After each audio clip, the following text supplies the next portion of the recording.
Lebanon पर बारूदी प्रहार लगातार जारी है। इजरायल के दक्षिण लेबनान पर बमबारी हुई है। ये साउथ लेबनान का जो इलाका है वो सबसे ज्यादा प्रभावित है। धमाकों से थर्राया पूरा दक्षिण लेबनान। पूरे इलाके में भीषण तबाही मची है। तस्वीरें आप देख रहे हैं, धुएं के गुबार में तब्दील होता हुआ ये पूरा इलाका दिखाई दे रहा है।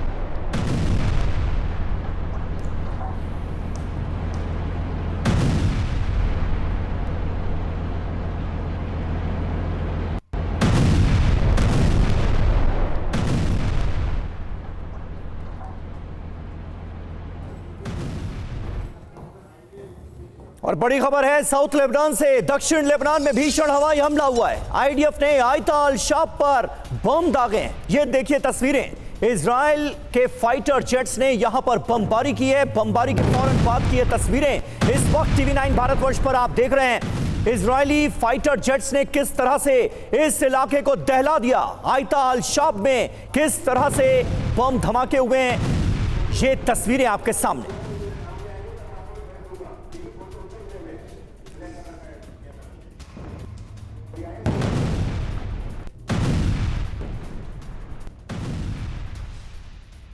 और एक और बड़ी खबर, दक्षिण लेबनान के बाजारों में भीषण तबाही मची है।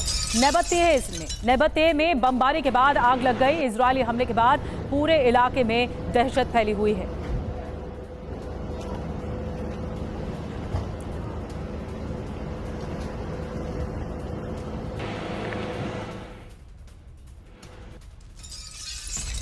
और इजराइल की बेका वैली में भी भीषण बमबारी की खबर सामने आ रही है। सिडोन में नगर पालिका की इमारत पर हमला हो गया। आईडीएफ की बमबारी के बाद ये पूरी इमारत तबाह हो गई। ये देखिए, ये वहीं की तस्वीरें आपको दिखा रहे हैं। सिडोन का इलाका, न्याय नगर पालिका की जो बिल्डिंग है उसे यहां पर टारगेट किया गया, निशाना बनाया गया। और उसके बाद हमले में किस कदर भारी नुकसान हुआ है ये आप इन तस्वीरों को देखकर अंदाजा लगा सकते हैं। आईडीएफ की बमबारी के बाद ये पूरी इमारत तबाह हो गई।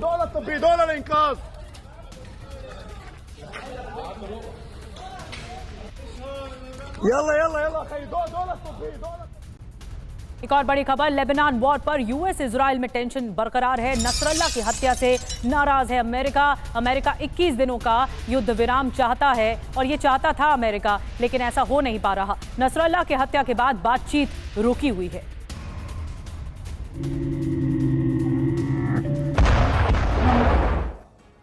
तो अमेरिका वर्सेस इजराइल। जी हां, अमेरिका जो चाह रहा है इजराइल वो अब करने के लिए तैयार नजर नहीं आ रहा है। और यही वजह है कि दोनों के संबंधों में एक तरह की खटास सामने आ रही है। जो बड़ा खुलासा है, बड़ी खबर है, वो क्या है ये देखिए। लेबनान जंग पर अमेरिका इजराइल के बीच विवाद हो गया है। नसरल्ला की हत्या से नाराज है अमेरिका, ये बड़ी खबर आ रही है। दावा क्या है? फ्रांस ब्रिटेन के दबाव के बाद युद्ध विराम चाहता था अमेरिका। अपने नागरिकों को निकालने के लिए सीज फायर की कोशिश की थी। नसरल्ला की हत्या से सीज फायर की बातचीत पटरी से उतर गई, अटक गई।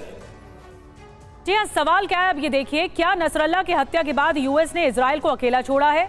खास बात यह भी कि हिजबुल्ला अमेरिका और इजराइल दोनों का दुश्मन है। तो अमेरिका की क्या बेरुखी सामने आएगी, ये सवाल भी है और खास बात भी है।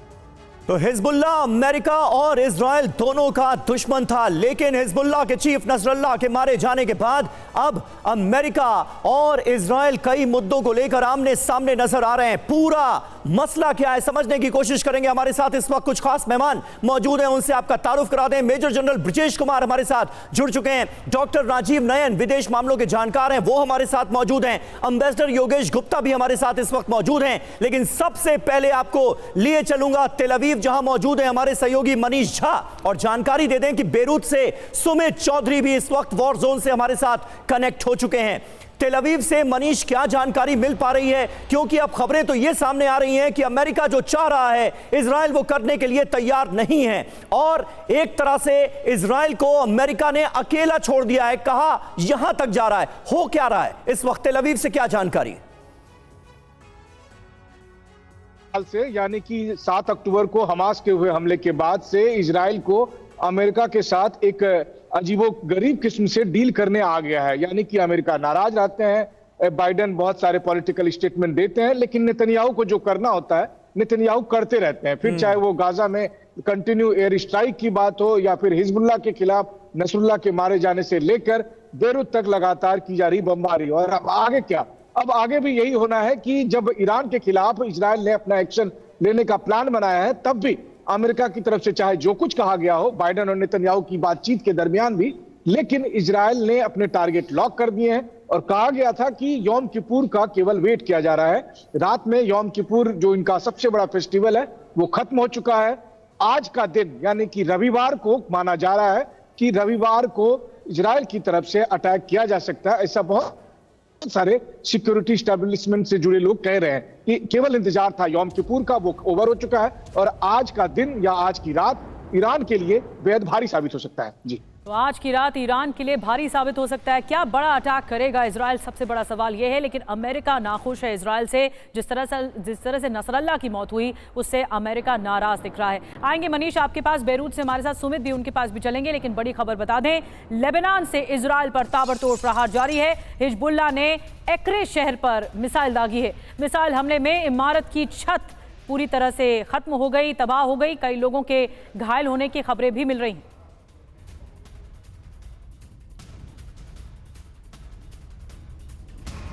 और इस बीच इजराइल पर हो गया है भीषण ड्रोन अटैक। जी हां, तेल अवीव के पास हिजबुल्लाह ने दागे हैं ड्रोन। तेल अवीव को एक बार फिर हिजबुल्लाह ने बनाया निशाना। आईडीएफ बेस को निशाना बनाने की गई कोशिश। ये तस्वीरें आप देखिए, तेल अवीव के पास हिजबुल्लाह की तरफ से किस तरह से ड्रोन दागे गए। इस हमले की एक्सक्लूसिव तस्वीरें आपके सामने हैं। तेल अवीव के बिल्कुल पास का इलाका एक बार फिर दहल गया हिजबुल्लाह के हमलों से।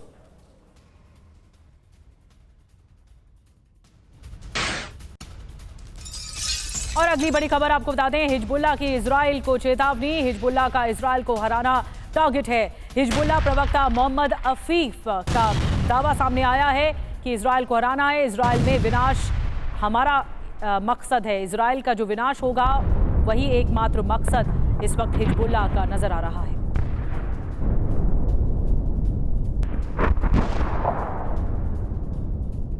और नसरल्लाह का जो बदला है वो लेकर रहेगा हिजबुल्लाह, क्योंकि नसरल्लाह की मौत हो चुकी है और अब इसका बदला हिजबुल्लाह लेगा। हिजबुल्लाह की धमकी क्या सामने आई है देखिए, नसरल्लाह के गुनहगार को सजा देकर रहेंगे। इजराइल को हराना हमारा आखिरी मकसद है, ये हिजबुल्लाह की तरफ से कहा जा रहा है। तेल अवीव पर विध्वंसक हमले सिर्फ शुरुआत भर है, हिजबुल्लाह ये चेता रहा है। इजराइल अभी और बर्बादी तबाही देखेगा। आईडीएफ यानी इजराइल डिफेंस फोर्स को लेबनान में तबाही रोकने को हम मजबूर करेंगे, यानी इजराइल मजबूर करेगा। ये हिजबुल्लाह के प्रवक्ता मोहम्मद अफीफ की तरफ से बड़ा दावा है और बड़ी चेतावनी है। Major general retired Brajesh Kumar ji हमारे साथ मौजूद हैं चर्चा के लिए रक्षा एक्सपर्ट के तौर पर। डॉक्टर राजीव नयन जी हमारे साथ मौजूद हैं विदेश मामलों के जानकार के तौर पर। योगेश गुप्ता जी हमारे साथ मौजूद हैं पूर्व राजदूत के तौर पर। सबसे पहले डॉक्टर राजीव, मैं आपसे शुरू कर रही हूँ। ये जो आप चेतावनी देख रहे हैं हिजबुल्लाह की, ये चेतावनी बड़ी है क्योंकि इससे पहले भी कई हमले हुए हैं, लेकिन नसरल्लाह की मौत के बाद ये जो रेवेंज वाला मोड है वो हिजबुल्लाह का ज्यादा नजर आता है इजराइल की तरफ। देखिए, इसे दोनों तरीके से हम देख सकते हैं। ऐसे काल में जब उनके ऊपर आक्रमण हुआ और नसरल्लाह की हत्या की गई है और उन्हें अपने कंस्टिट्यूएंसी को भी एड्रेस करना है, तो इस तरह की बड़बोलापन की उम्मीद हम कर सकते हैं। लेकिन यह बात को भी हमें दूसरी बात है कि हमें इस बात का भी ध्यान रखना होगा कि इनके पास एक वॉर मशीनरी है जो कि काफ़ी डिसेंट्रलाइज्ड है, चारों तरफ फैली हुई है इनके, और इन्हें कई देशों से समर्थन भी हासिल है। इस बात को भी हमें नहीं भूलना चाहिए। और इन्होंने हाल में अपने रॉकेट्स को और अपने कई ड्रोन्स को जो इजराइल की जो एयर डिफेंस है उसको भेदते हुए अंदर पहुंचाए हैं। और इस बात को इजराइल के समाचार पत्रों ने भी पुष्टि की है। केवल एक तरफा ही जो क्लेम नहीं है जी, ये उधर से भी है। तो यह दोनों है, खुला है, लेकिन क्या कहना कि इजराइल को विध्वंस कर देंगे, इसे मैं थोड़ा मानने से इनकार करता हूं। क्योंकि अभी थर्ड लेकर अभी वहाँ के अगर आप जेरूसलम पोस्ट और बाकी अखबार पढ़ेंगे तो पाएंगे कि अमेरिकी जो वहाँ की सेना कहिए या अमेरिकी सुरक्षा का जो तंत्र है वो इजराइल में पहुँच गया। उनकी एक जिम्मेदारी है, वो बार बार भले ही उनके आक्रमण पर इजराइल के द्वारा किए गए आक्रमण से उनकी असहमति हो जी, लेकिन इजराइल की सुरक्षा के लिए वो प्रतिबद्ध है, चाहे वहाँ की कोई भी सरकार, कोई भी राजनीतिक दल क्यों न हो। और उन्होंने थर्ड को वहाँ पहुँचा दिया। उसे अमेरिकी सेना उसे ये ऑपरेट करेगी, जिससे कोई भी तरह का वहाँ का जो एयर डिफेंस में कमी ना आए। तो देखिए दोनों तरह की बातें हैं। बिल्कुल, यानी साफ तौर पर अभी जो नजर आ रहा है वो ये कि कथनी और करनी में बड़ा अंतर है। अमेरिका की तरफ से भी जिस तरह के बयान दिए जाते हैं और होता क्या है इजराइल ईरान के बीच, इजराइल हिजबुल्लाह के बीच, ये लगातार हम देख रहे हैं। इस बीच आप देखिए इराक से भी इजराइल पर हमले हुए हैं। 24 घंटे में 2 बार इराक से अटैक किया गया है। गोलान इलाके में दागे गए हैं रॉकेट और इराक की सरजमीन का इस्तेमाल किया गया है इजराइल पर हमलों के लिए एक बार फिर। ये देखिए तस्वीरें आपको दिखा रहे हैं। 24 घंटे में 2 बार इराक की तरफ से अटैक किया गया है और गोलान इलाके में रॉकेट दागे गए हैं। सुमित चौधरी इस वक्त हमारे साथ साउथ लेबनान से ही मौजूद हैं। सीधे आपको वॉर जोन लिए चलते हैं। सुमित, ये बताइए कि सीधे साफ तौर पर जो बात नजर आ रही है वो ये कि ईरान के तमाम प्रॉक्सीज इस वक्त हिजबुल्लाह की मदद के लिए हमले कर रहे हैं। इराक से भी हमले हो रहे हैं, लेकिन हिजबुल्लाह की खुद की कितनी ताकत बची है अब कि वो इजराइल का सामना कर सके, मुकाबला कर सके, क्योंकि इजराइल तो लगातार हमलों से कमर तोड़ ही रहा है। बिल्कुल बिल्कुल समीर, ये बात बिल्कुल तय है कि अभी हिजबुल्लाह के सामने बड़ी चुनौती अपने आप को बचाना, अपने आप को कंसोलिडेट करना है। अभी हिजबुल्लाह के पास ज़रूर, क्योंकि पिछले 72 घंटे से ये ज़रूर बताया गया कि हिजबुल्लाह पूरी कोशिश करेगा कि वो लॉन्ग रेंज मिसाइल से तेल अवीव में, हाइफा के अंदर अटैक करे, लेकिन ऐसी काबिलियत या फिर ऐसा कर पाने का अभी उसके पास वो ताकत नहीं है। अभी हिजबुल्लाह के लिए सबसे बड़ी चुनौती यही है कि सबसे पहले प्रिवेंटिव एक्शंस लेकर अपने इलाकों को सेव करना। पिछले कई दिनों में हमने देखा भी है साउथ लेबनान के इलाके में कि वो वहां से निकलकर दूसरे इलाकों में शिफ्ट हो रहे हैं। मैंने आपको बताया था कि 24 घंटे पहले कई चीजें ऐसी हुई जिसमें सेंट्रल बेरूट से लेकर ईस्ट ऑफ लेबनान में अटैक किए गए। वो इसलिए क्योंकि हिजबुल्लाह के कमांडर उस इलाकों में जाकर छुप रहे हैं, वहां पर अपने बेसिस शिफ्ट कर रहे हैं। तो निश्चित तौर पर अभी हिजबुल्लाह के लिए अपने ऊपर एक सबसे बड़ी चुनौती है कंसोलिडेट करना, अपने आप को सेफगार्ड करना, और ये भी कि अब कैसे वो अपनी एक नई रणनीति के थ्रू अपने इलाकों को बदलेगा, क्योंकि वो जितने इलाकों के अंदर वो था, साउथ लेबनान के इलाके, दाहिया के इलाके, निश्चित तौर पर वो सबसे बड़ी प्रायोरिटी है इजराइल के लिए अटैक करने के लिए। तो ये बड़ा चैलेंज है हिजबुल्लाह के लिए। हिजबुल्लाह भले ही कई रॉकेट्स हम देखते हैं, लोग दागता है, लेकिन उससे कोई बड़ा इंपैक्ट इजराइल पर पड़ नहीं रहा है, उससे कोई बड़ा नुकसान इजराइल को हो नहीं रहा है। तो निश्चित तौर पर जो क्षमताएं हैं, जो ताकत है, वो हिजबुल्लाह की अब वैसी नहीं रही जो 1 महीने पहले हिजबुल्लाह की ताकत या फिर उसकी जो क्षमताएं थी वो थी। बहुत बढ़िया तरीके से आपने विश्लेषण किया सुमित। वहां पर इस वक्त आप ग्राउंड जीरो पर हैं और वो देख रहे हैं जो इस वक्त बेरूत में हो रहा है। अब सवाल ये उठता है कि किसका बदला ज्यादा बड़ा है, हिजबुल्लाह का या इजराइल का। एक बड़ी खबर और है, 7 अक्टूबर के हमले को लेकर बड़ा खुलासा हुआ है। 7 अक्टूबर जो हमला किया गया था हमास की ओर से, 2022 में ही हमला करना चाहता था हमास ने 9/11 जैसे हमले की साजिश रची थी इजराइल के खिलाफ। हमास के दस्तावेजों से न्यूयॉर्क टाइम्स की एक रिपोर्ट सामने आई है। इसमें यह दावा किया गया है कि ईरान हिजबुल्लाह की वजह से 1 साल देरी से हमला हुआ, यानी ये हमला 2022 में होना था जो 7 अक्टूबर को हुआ, लेकिन हमला 2023 में हुआ। ये न्यूयॉर्क टाइम्स की तरफ से बड़ा दावा सामने आया है।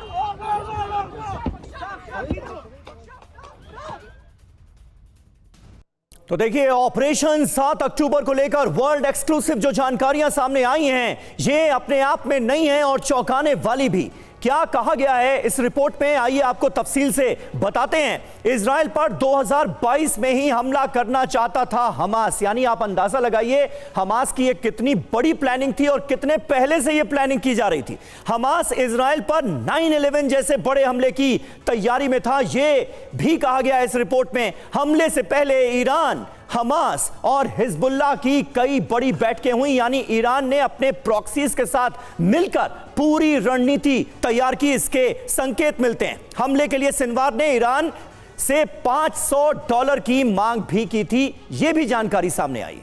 यह जानकारी ये भी है कि ईरान की तरफ से हमास को $10 मिलियन दिए गए थे। ईरान की तरफ से पूरा इन्वॉल्वमेंट था। ईरान ने हर महीने $20 मिलियन देने का वादा किया था। 1 साल क्यों टाला गया ऑपरेशन, सवाल ये भी है। क्यों न्यूयॉर्क टाइम्स ऐसा कह रहा है? इसमें यह शामिल है कि शॉपिंग मॉल, सैन्य कमांड और अजरीला टावर टारगेट पर थे हमास के। हमास ने यह माना कि उसके पास टावर गिराने की क्षमता नहीं है, इसीलिए 1 साल और ज्यादा प्लानिंग में लग गया, ये हमास ने माना है। तो ये जो दावा किया गया है ये न्यूयॉर्क टाइम्स के हवाले से है। फॉर्मर एम्बेसडर योगेश गुप्ता जी हमारे साथ मौजूद हैं। योगेश जी, अगर आपने ये दावा देखा न्यूयॉर्क टाइम्स का, तो इसमें क्या संकेत मिलते हैं? क्यों 1 साल टाला गया इस ऑपरेशन को? क्या तैयारी पूरी नहीं थी हमास की, इसीलिए इजराइल पर 1 साल रणनीति बनाने में लग गया? जी हाँ, ये जो इनकी कैपेबिलिटीज़ है हमास की वो लिमिटेड थी, और जितना एम्बिशियस अटैक ये लोग करना चाह रहे थे उसके लिए उनको और समय की ज़रूरत थी। और थोड़ा सा उनको ये भी लगा कि भाई हमारी जो टेक्नोलॉजिकल कैपेबिलिटीज़ हैं, हमारी जो ट्रेनिंग का एलिमेंट है, हमारा जो साजो सामान हमें चाहिएगा उसको जुटाने में हमें थोड़ा और टाइम चाहिएगा। तो इन्हीं कंसिडरेशंस की वजह से उनको लगा कि भाई थोड़ा और टाइम अगर मिल जाएगा तो अच्छा रहेगा। यही सब फैक्टर्स रहे हैं। जी, तो बड़े फैक्टर्स आप बता रहे हैं कि ये रणनीति का एक हिस्सा रहा है कि 1 साल इसे टाला जाना चाहिए, और ये दावा किया है न्यूयॉर्क टाइम्स ने। बिल्कुल, दावा न्यूयॉर्क टाइम्स का है जिसके बारे में हमने आपको डिटेल से बताया। मनीष झा हमारे साथ इस वक्त मौजूद हैं। मनीष, लेकिन कई सवाल भी खड़े हो रहे हैं न्यूयॉर्क टाइम्स की इस रिपोर्ट को लेकर। क्या जानकारी आपके पास है जब न्यूयॉर्क टाइम्स ये दावा करता है कि 9/11 जैसे बड़े हमले की तैयारी की जा रही थी, 1 साल पहले ही ये हमला हो जाना चाहिए था? क्या जानकारी आपके पास? बहरहाल देखिए, न्यूयॉर्क टाइम्स ने जो रिपोर्ट दी है उसमें बहुत सारे कंफ्यूजन है, क्योंकि उन्होंने कई खबरों को एक साथ मिक्स कर लिया है। टीवी 9 ने कल आपको खबर दी भी थी, और मैं आपको बताऊं कि मामला 2 अलग अलग है। 7 अक्टूबर का जहां तक हमास का हमला है, इसमें कोई दो राय नहीं कि वो 2 साल से उसकी तैयारी कर रहे थे, और उन्होंने कर दिखाया। 7 अक्टूबर जैसा हमला दुनिया में कभी किसी ने भी, किसी आतंकी संगठन ने करने की जरूरत नहीं की थी। लेकिन जहां तक 9/11 जैसे हमले को अंजाम देने की बात है, जैसे आप मेरे पीछे में एक बड़ी टावर देख रहे हैं, ये दूसरी टावर देख रहे हैं, तेल अवीव में इस तरह के बड़े बड़े टावर हैं। और 2 दिन पहले इजराइल की खुफिया एजेंसी सिनबेट ने तेल अवीव के 5 लोगों को अरेस्ट किया है। जब उनसे पूछताछ की गई तो पता चला कि उनका कनेक्शन हमास से है, और उससे यह माना गया कि हमास और इजराइल के कुछ नागरिकों को मिलकर इन लोगों ने एक बड़ी खतरनाक आतंकी वारदात को अंजाम देने की योजना बनाई थी, और वो था 9/11 जैसी घटना को अंजाम देना। मतलब जो ऊंची बिल्डिंग है, ऊंची बिल्डिंग में कार लेकर जाते, कार में विस्फोटक रखा होता, और उस विस्फोटक से इजराइल की जो सबसे ऊंची बिल्डिंग में से एक है इजरायली टावर, उसको उड़ा दिया जाता। उस वक्त चूंकि इजरायली टावर में भी 9/11 जैसी बिल्डिंग के जैसे ही, वर्ल्ड ट्रेड टावर के जैसे ही कई हजार लोग ऑफिस के समय में होते हैं, तो जरा कल्पना करिए कि अगर उस पूरी बिल्डिंग को उड़ा दिया जाता कार बम के जरिए तो क्या होता। ऐसी प्लानिंग थी, लेकिन इस प्लानिंग की भनक लग गई, और ये प्लानिंग चल रही थी, खत्म नहीं हो गई थी, ये चल रही थी, अभी चल रही थी। हमास ने ऐसी प्लानिंग बनाई थी, और उसमें उन्होंने तेल अवीव के कुछ लोगों को शामिल भी कर लिया था, लेकिन लगातार सिनबेट और दूसरी खुफिया एजेंसियां ट्रैक कर रही थी। उन्होंने उन 5 लोगों को पकड़ा, और उसके बाद हमास का ये कनेक्शन सामने आया। यानी आने वाले समय में 9/11 जैसी एक बड़ी घटना को अंजाम देने की फिराक में था हमास। तो इससे यह भी साबित होता है कि 1 साल बाद भी हमास के जो कनेक्शंस है या हमास की जो ताकत है, वो भले ही बहुत सारे लोग मारे गए हैं, लेकिन अब भी इस तरह की घटनाओं को अंजाम देने में वो कमजोर नहीं हुआ है। हमास अभी भी एक्टिव है, और वो इजराइल के भीतर भी ऐसी घटनाएं अंजाम दे रहा है। तो अभी भी सक्रियता हमास की बनी हुई है, खत्म नहीं हुई है, और यही एक बड़ी चुनौती है इजराइल के लिए कि हमास का खात्मा करें कि हिजबुल्लाह की तरफ प्रहार करें। एक बड़ी खबर और है, लेबनान में इजराइल का ग्राउंड ऑपरेशन लगातार तेज कर दिया गया है। IDF के जवानों ने लेबनान में तबाही मचा दी है। ग्राउंड ऑपरेशन में हिजबुल्लाह के कई ठिकाने ध्वस्त कर दिए गए हैं। आप तस्वीरें देख रहे हैं, पूरा मलबे का ढेर बिखरा हुआ दिख रहा है। ये ग्राउंड ऑपरेशन की तस्वीरें हैं, जब ग्राउंड ऑपरेशन में बड़े बड़े टैंक्स अंदर दाखिल हो गए, जवानों के साथ बड़ी तादाद जवानों की देखने को मिल रही है, और कई इलाकों में एक साथ बमबार्डिंग की गई है, एक साथ हमले हुए हैं। जो जिस इलाके की तस्वीर सामने आई है वो पूरा खंडर में बदलता हुआ दिख रहा है।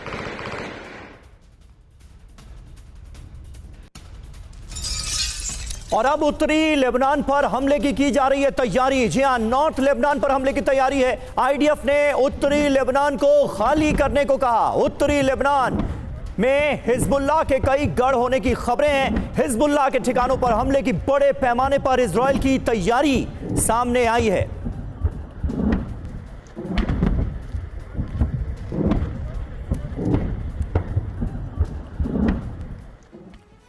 और नेतन्याहू का ये प्रतिशोध है जो उत्तरी लेबनान में लगातार विस्फोट हो रहा है। सबसे ज्यादा इलाका जो प्रभावित है वो दक्षिण लेबनान का। आइए कुछ और जानकारी आपको देते हैं।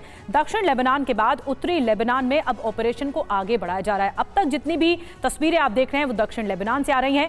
उत्तरी इजराइल के कुछ इलाकों में आईडीएफ की घेरेबंदी हुई है। आईडीएफ ने उत्तरी लेबनान को खाली करने का आदेश दिया है। ये घेरेबंदी आगे बढ़ते हुए उत्तरी लेबनान में हिजबुल्लाह के नए ठिकाने होने का दावा है और इसीलिए इस इलाके को घेरा जा रहा है। ये बहुत बड़ा डेवलपमेंट है अपने आप में, क्योंकि साउथ लेबनान के तमाम इलाकों को तो बर्बाद कर दिया गया है और यहां पर हिजबुल्लाह के गढ़ नेस्तनाबूद कर दिए गए। अब उत्तरी लेबनान की तरफ आईडीएफ बढ़ रही है। उत्तरी लेबनान में हिजबुल्लाह के हथियार डिपो होने की आशंका है। हथियारों के गोदाम आईडीएफ के निशाने पर हैं। इजराइल पर उत्तरी लेबनान से हो रहे हैं रॉकेट अटैक और इस वजह से नॉर्थ लेबनान के तमाम इलाकों को अब इजराइल टारगेट करने की मंशा रखता है। लेकिन क्योंकि हमारे साथ मेजर जनरल ब्रजेश कुमार भी मौजूद है, ब्रजेश जी क्या लगता है आपको, हिजबुल्लाह के अंदर इतनी ताकत बची है कि वो नॉर्थ लेबनान में होने वाले इन हमलों को रोक सके? क्योंकि साउथ लेबनान के कई इलाकों को तो गाजा की तरह बना दिया गया है आईडीएफ के हमलों के बाद और अब निशाने पर नॉर्थ लेबनान में हिजबुल्लाह के गढ़ हैं।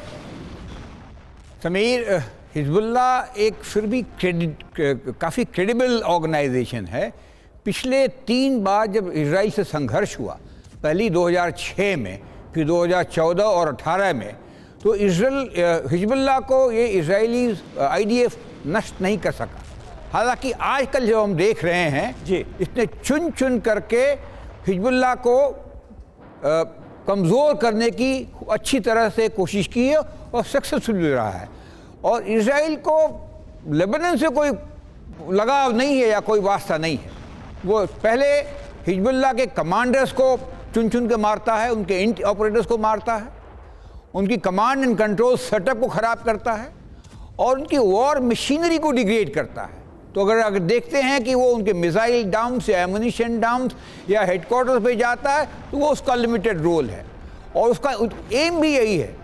पहले इस पूरे जो 1 साल से लड़ाई चल रही है, पहले हमास को कमज़ोर करना, ख़त्म करना था। ख़त्म तो नहीं कर पाया, कमज़ोर कर पाया।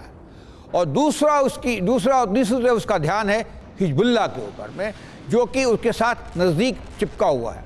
और मैं मानता हूं कि हिजबुल्लाह की क्षमता काफ़ी कमज़ोर हुई है और आने वाले दिनों में उसको वो बाय एंड लार्ज एक दप्पन सा ऑर्गेनाइजेशन बनाने की कोशिश करेगा। ये कितना कर पाएगा या नहीं कर पाएगा, इसके ऊपर काफ़ी चीज़ें डिपेंडेंट करती है जो एरिया के बाहर से लोग कंट्रोल करते हैं। जैसे ये सब ईरान के प्रॉक्सी हैं, हमास हो जो कि सुन्नी है, या हिजबुल्लाह हो जो कि शिया है, और हूती वो भी शियाज हैं। हूती तो काफ़ी दूर है जी। और ईरान की जो संभवता है या एसोसिएशन है वो रशिया के साथ में है और एंटी अमेरिकन फ्रंट है जी।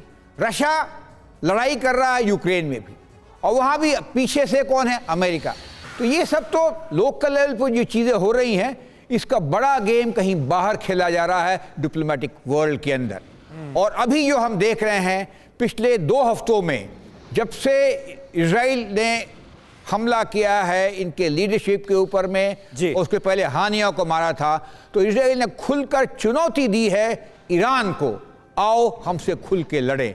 ये देखना होगा ये सिलसिला कब तक चलेगा और कैसे चलेगा। ये मानने वाली बात है, ईरान की कोई बाउंड्री नहीं है इजराइल के साथ में।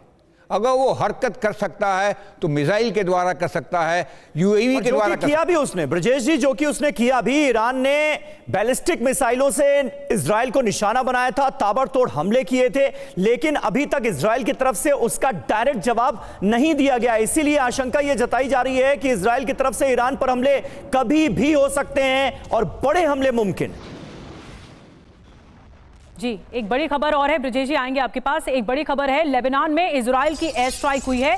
हिजबुल्लाह के 50 लड़ाकों की मौत हो गई है। एक बड़ी कामयाबी इजराइल को मिली है। इजराइल की एयरफोर्स का हवाई हमला हुआ है, पूरे इलाके में ज़बरदस्त तबाही मची है। तो यानी हिजबुल्लाह के जो पॉइंट्स हैं, जहां पर ठिकाने हैं, वहां पर चुन चुन कर वार किया जा रहा है इजराइल की ओर से, इजराइल की डिफेंस फोर्स की ओर से ये वार किया जा रहा है। जो ताज़ा हमला हुआ है उसकी तस्वीरें आपको दिखा रहे हैं। इजराइल की एयरफोर्स का हवाई हमला हुआ है, एयर स्ट्राइक हुआ है और 50 लड़ाके बताए जा रहे थे इसी ठिकाने में, जिन्हें खत्म कर दिया गया हिजबुल्लाह के। और आगे बढ़ते हैं, ईरान पर संभावित हमलों पर अमेरिका का बड़ा दावा सामने आया है। ईरान पर सीमित हमला करेगा इजराइल। अमेरिकी अधिकारियों के हवाले से एनबीसी की खबर, अहम ठिकानों पर प्रतीकात्मक हमले की आशंका जताई गई है। तो ये अहम खबर इस वक्त आपके सामने है। ईरान पर जो हमले होने वाले हैं उनको लेकर अमेरिका बड़ा दावा कर रहा है, कह रहा है कि ईरान पर इजराइल की तरफ से सीमित हमला किया जाएगा, यानी इसका दायरा सीमित होगा। अमेरिकी अधिकारियों के हवाले से एनबीसी ने यह खबर दी है, अहम ठिकानों पर प्रतीकात्मक हमले की आशंका ज्यादा है, ये अमेरिका की तरफ से कहा गया है। तो हमले का दिन तय, ईरान में बारूदी भय इस वक्त नजर आ रहा है। आइए बताते हैं आपको कैसे इजराइल ने ईरान में अपने टारगेट तय कर दिए हैं।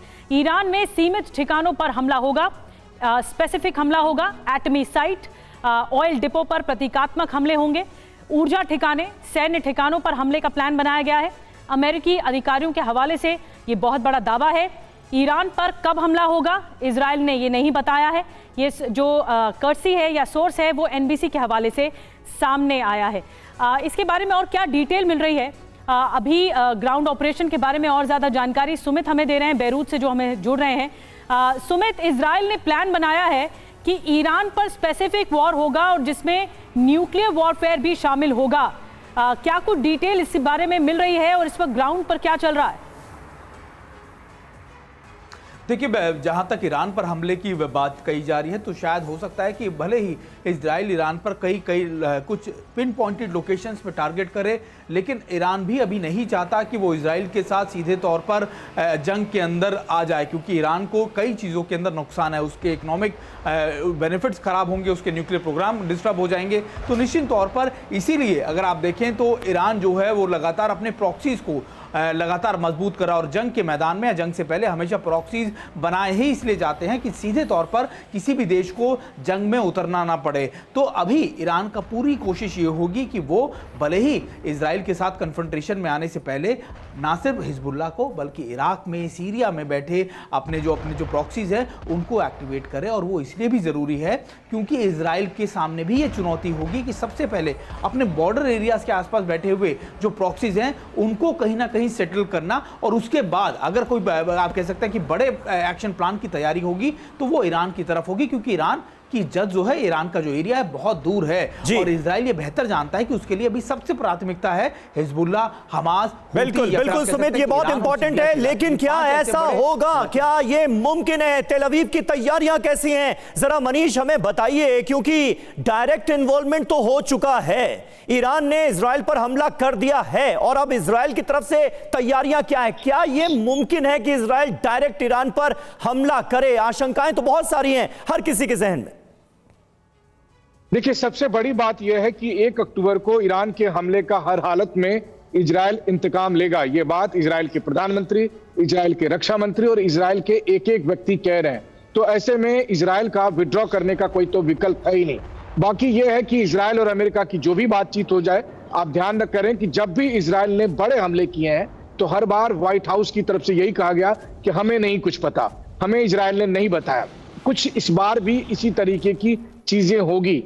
अंदर खाने चाहे जो भी बात हो, इजराइल का हमला बड़ा होगा और यह बात इजराइल की सरकार बार बार कह रही है कि हम ऐसा हमला करेंगे कि पूरी दुनिया भी देखेगी और ईरान को भी समझ में नहीं आएगा कि होने वाला क्या है। तो इसलिए यह बात तो साफ है कि हमला छोटा मोटा नहीं होगा। और फिर वो कहते हैं ना कि युद्ध आप शुरू कर सकते हैं लेकिन युद्ध को कंट्रोल नहीं कर सकते हैं, और ये युद्ध शुरू हो चुका है और यहाँ पर चीजें आउट ऑफ कंट्रोल होती हुई नजर आ रही हैं। बिल्कुल सही आपने मनीष कहा तो ये जा रहा है कि अमेरिका ने एक तरह की रजामंदी ले ली है कि ईरान के न्यूक्लियर एस्टैब्लिशमेंट पर हमले नहीं होंगे, लेकिन इजराइल क्या अमेरिका की मानेगा? ये अपने आप में बड़ा सवाल है। तमाम खास मेहमानों को शुक्रिया अदा करना चाहेंगे हमारे साथ जुड़ने के लिए।